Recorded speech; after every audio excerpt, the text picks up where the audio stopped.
everyone, it's Luna here, and today I guess I'm going to talk about Worbla.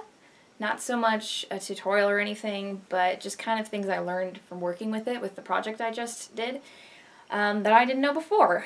So I think it'd be fun to share it with you guys, for those of you who are contemplating working with Worbla. Now first off, I did the video on Wonderflex, and I was all like, Wonderflex is great! Then I got Worbla, and I realized Wonderflex is kind of crap in comparison to Worbla. That's just my opinion. But here's why. So I was planning on doing this whole armor with Worbla because it was very much curves and weird stuff that I knew would work better. So I went and did all, the torso piece, I did the shoes, I did the bracers and all that stuff, and then I started running low on Worbla, and I was like kind of panicking that I wouldn't have enough. So I got to some of the, I guess we were kind of calling it greaves, even though it's not really greaves, it's just like the upper part of the boots. And I was like, crap, I don't want to use all my Worbla, so maybe I'll just use Wonderflex for this part, it's not as important. So I had originally planned on taking 2 pieces of whatever plastic I had planned on using and just putting them together, and then molding it. I wasn't going to do foam or anything. Now, put the 2 pieces of Wonderflex together, and it stuck to everything except itself, for whatever reason. It kept sticking to the cardboard that I was using as my backing, so that I didn't burn anything.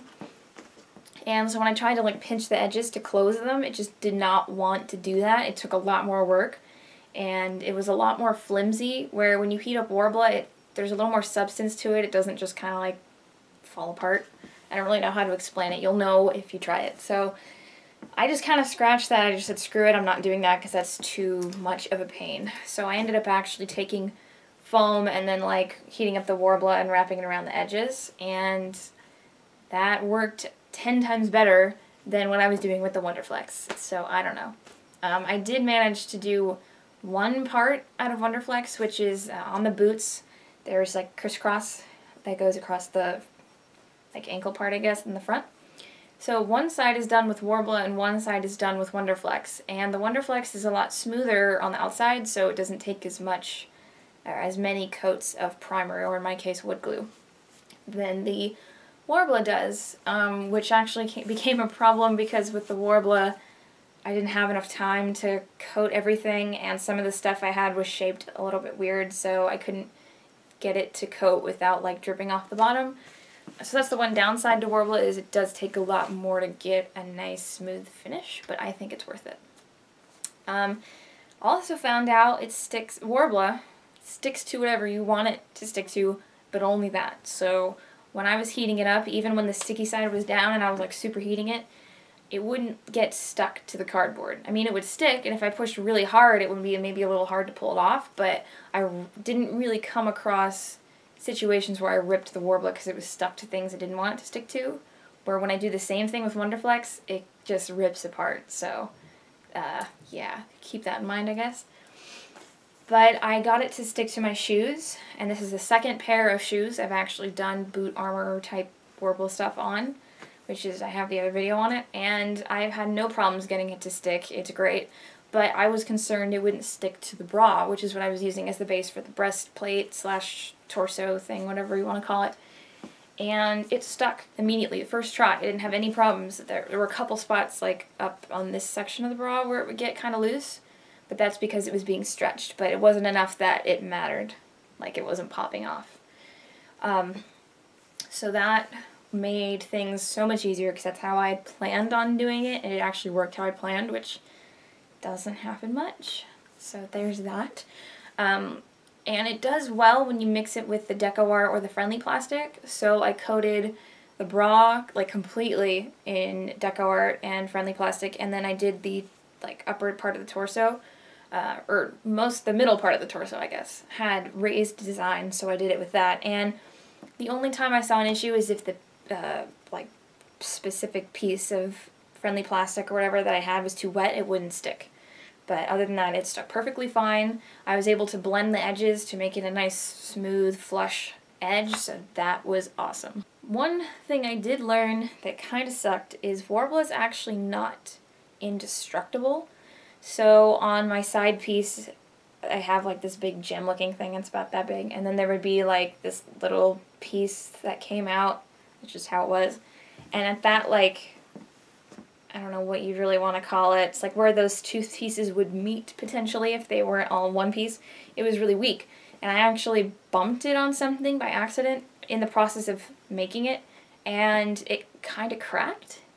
And then when I wore it the day of, it was like constantly bending in that one spot, and the paint came off, and it was really weird. I don't know, I guess I just hit it extra hard, but every other piece was fine, just that one, like, edge was all screwy. So I guess be careful, like, don't think you can actually battle with it or whatever, or toss it around, so be careful. One of the other things that I'd heard you could do with Worbla, but I'd never tried it, was you can kind of turn it into clay. You just take a bunch of scraps and heat them up and like roll them together, and then you can mold it. It's not as easy as if you're doing it with like the Deco Art or the friendly plastic, but you can still do it. So for the tips on my wings, the bones on the inside, they're flat because it's just tubing. So I actually just molded little tips that I glued to the end of it, and it worked perfectly. It came out nice and smooth, and since I didn't have to worry about painting it because it was on the inside, it was super fast. Because I had run out of Deco Art and whatnot at the time. So you could do pretty much an entire armor set just with Worbla. You wouldn't need any other extra bits. Like, I even made my gems, so to speak, out of Worbla. I did a base of expanding foam, then I just took a piece of Worbla and stretched it over the edge, and boom, I had a gem. Didn't have to resin cast, didn't have to order more plastic. It was perfect. I was kind of rushing it, so it didn't come out as clean as I would have liked, but if I actually like sat down and did it well, it would have turned out a lot better, but it worked for its function. Just one tip I could think of would be to get a good heat gun.